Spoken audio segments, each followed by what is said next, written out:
Welcome to this week's edition of SKNS Week in Review, where we recap all major release activities for the past week. Highlights for the week of February 12 to 18 of 2021 includes St. Kitts and Nevis to roll out COVID-19 vaccination plan from Monday, Eastern Caribbean Supreme Court Judicial Officers Pensions Bill 2021 successfully passed. Deputy Prime Minister says Team Unity government has built a stronger, safer federation.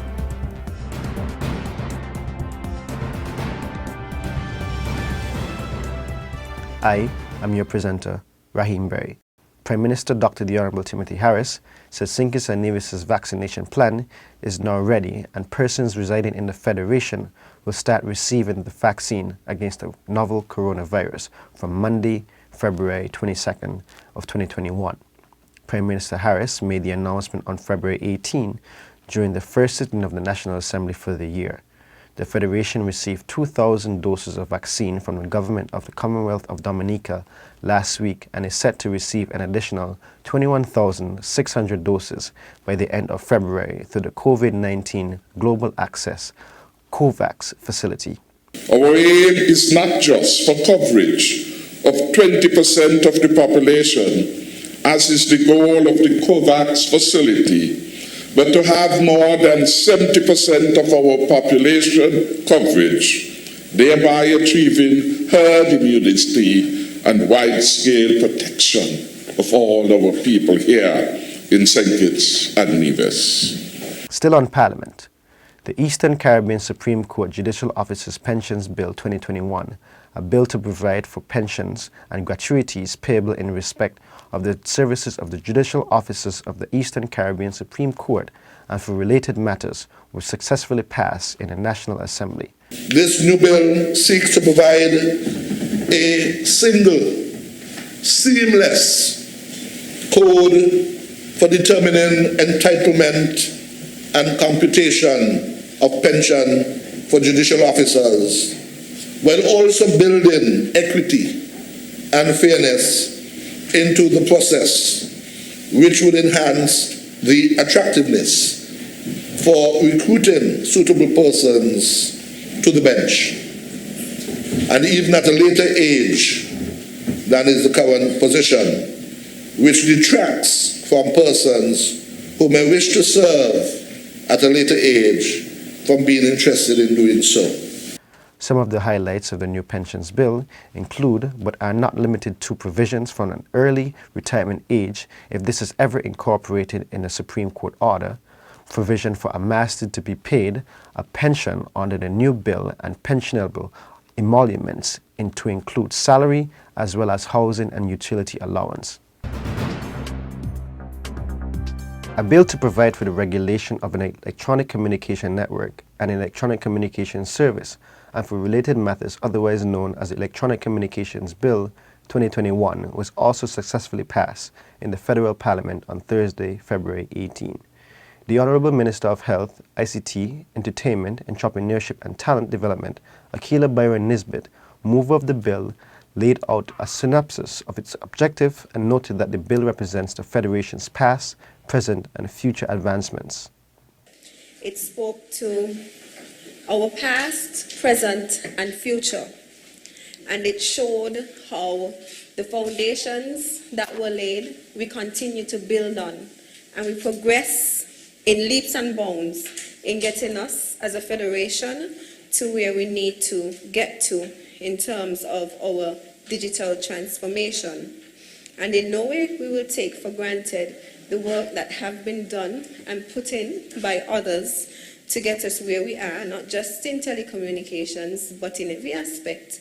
But it also speaks to how resilient we are as a people and how we continue to do whatever we can to ensure that we continue to progress this country.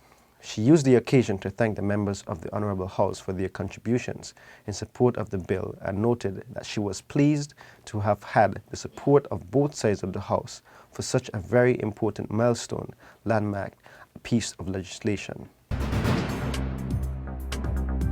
The Honourable Akila Byron Nisbet, Minister of Health, Information and Technology, Talent Development and Entrepreneurship, said that the government will continue to recognize the importance of investing in the development and the skills and talents of young people in the Federation. Our young people remain at the heart of our nation's future, and Team Unity will provide them with every opportunity so that they can succeed in their homeland. I pledge to provide the technology needed for our young entrepreneurs and entertainers to thrive. We will build that digital economy, and we will build an economy that allows our young people to thrive, be it technology, innovation, music, arts, whatever it is. We will make that commitment and we will do it together.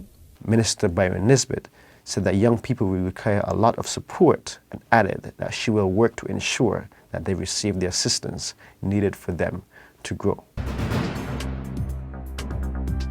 The opening of the Lodge Artless Community Center provides a potential for new opportunities and growth for the people of the area, says Minister of Community Development, the Honorable Eugene Hamilton. Minister Hamilton was at the time speaking at the launch of the new community center on February 16, 2021. He said to the residents of the Lodge and Artless communities and all who will benefit from using the facility that while the work is superb, it is just a foundation of the overall scheme of a community development in the area. What will truly make this structure incredible is what happens every day from today. Yes. Whose life will be enhanced? Is it the teacher or mentor who will save a child from going down the wrong road, bring him here or her for some development? Or is it the child who is inclined to deviance, who has been rescued by someone in this community and who will in the end become a strong pillar in the society? As Minister with responsibility for community development, he said that he and his staff have committed themselves to a bottom-up, community-driven approach to community development. Engineer at the Public Works Department, Livingston Pemberton, gave an update on Phase 2 of the traffic lights installation in Bastille, where he said that the project is nearing completion during an interview with SKNIS on February 17. When we would have done Phase 1, the intention then was to actually do more than 3 intersections. But due to financial constraints at the time, only 3 intersections were done. Mr. Pemberton also addressed the concerns of the citizens who were critical of the streetlights being in close proximity to one another, saying, and I quote, "For those who are thinking that the traffic lights are too close to each other, it is important for us to understand that when they are actually commissioned, that they are flowing in sync." Chief Medical Officer in the Ministry of Health, Dr. Hazel Laws, says that choosing to take the AstraZeneca Oxford University vaccine is choosing to protect oneself and others from the deadly COVID-19 virus. Dr. Laws explained this during her presentation at the National Emergency Operations Center COVID-19 press briefing on February 17 at National Emergency Management Agency, NEMA, at Limekeel. Dr. Laws in her presentation revealed her decision to receive the AstraZeneca of Oxford vaccine to the Federation. She explained that the reasons for her surety in taking the vaccine, saying that the vaccine minimizes her risk of becoming severely ill or dying. If I were to contract the disease, one of 5 things can happen to me.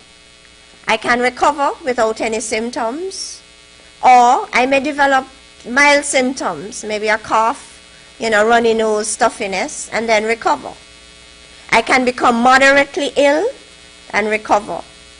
I can become severely ill, even end up on the ventilator, or I can die. Even when we vaccinate our people, even when I receive my vaccination, we are going to have to continue adhering to the public health measures of wearing our face mask, maintaining adequate hand hygiene, and maintaining a safe distance from others when in public.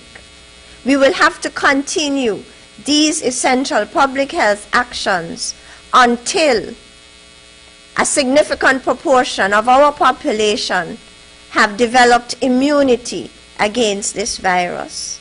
The CMO said that the Federation of St. Kitts and Nevis will have to continue essential public health options until a significant portion of our population have developed immunity against the virus. Deputy Prime Minister, the Honourable Sean Richards, said that the tripartite Team Unity administration has built a stronger, safer St. Kitts and Nevis for all citizens and residents since assuming office in 2015. The Deputy Prime Minister said this on the Leadership Matters television program on Tuesday, February 16, the 6th-year anniversary of the Team Unity administration. One of the most amazing things which we can now witness is that you have more and more persons going out on the streets and feeling safer. Before time, you were being told by young persons from rural communities, I am not going to venture into Bastille because I am afraid of what may be the end result. But even when you look within the Bastille community, you had persons from McKnight saying to you, I can't go to Newtown because there's this gang warfare which is taking place. And so you not only had the fact that you were losing young persons in terms of death, but in terms of their productive capacity, we were not able to benefit from that because many of them could not venture far from where they live. And so in terms of work and opportunities which became available to them, they could not take advantage of those opportunities. Business places, I am sure, feel more comfortable in the atmosphere that they are now operating in, with an environment that you are now seeing less crime, less murders taking place. He said, and I quote, "We gave a commitment to the people of the Federation of St. Kitts and Nevis, and Team Unity will arrest this particular situation, and indeed, Team Unity has done so." And this concludes this week's edition of SKNI's Weekend Review. See you next week.